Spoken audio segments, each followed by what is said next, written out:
Nous sommes une compagnie basée dans l'économie numérique, les fintech, avec 13 000 membres adhérents et investisseurs dans 72 pays dans le monde entier.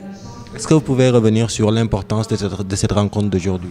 Cette rencontre a pour ordre ou motif d'apporter au peuple africain, lors du Simcoin World Tour que nous pratiquons en ce moment, à tous les peuples africains dans lesquels est-ce que nous allons faire la tournée, ce que c'est que non seulement la crypto-monnaie, mais les possibilités que offre la tokenisation immobilière, c'est-à-dire l'investissement dans l'immobilier via la crypto-monnaie. Un nouveau modèle d'investissement qui révolutionne tout à fait le monde et qui permet à qui que ce soit de se positionner dans un marché qui est généralement gardé aux privilégiés et de gagner autant de rentabilité que quiconque le veut à partir de 10 $. Aujourd'hui, quelles sont les dispositions que vous avez prises pour que les Africains puissent s'approprier de ce modèle-là?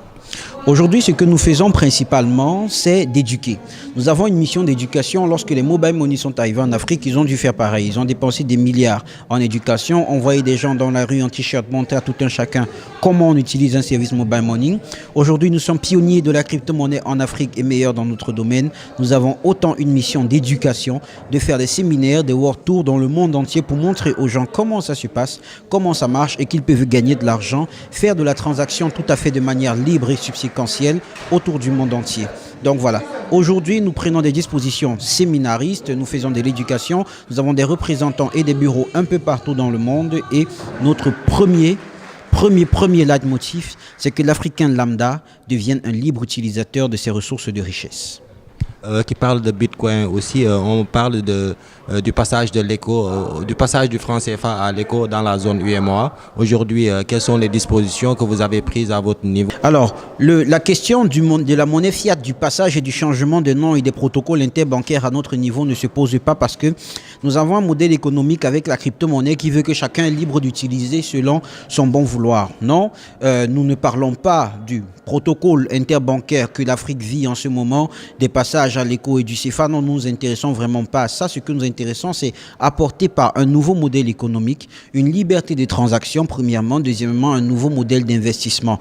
Quitte à ce que chaque Africain se rende compte qu'on peut penser à autre chose qu'un simple modèle classique et qu'on peut gagner beaucoup plus dans un nouveau modèle économique. Juste une dernière question, quel sera le prochain acte que vous allez poser ici au Sénégal? Alors, nous allons très prochainement avoir des bureaux ici. Ce sera probablement dans les Almadies, et probablement avoir des sessions de travail avec les leaders, que ce soit gouvernementaux, parce que nous devons leur expliquer l'importance de ces secteurs d'activité afin qu'ils comprennent le bien fondé et pour le PIB et pour le bien des populations. Donc, notre acte fort serait de collaborer avec les décideurs de chaque État, y compris le Sénégal, afin que l'on voit ensemble dans quelle mesure est-ce que nous pouvons faire du bien à nos concitoyens pour l'économie, via l'économie numérique, pour une meilleure prospérité de l'Afrique.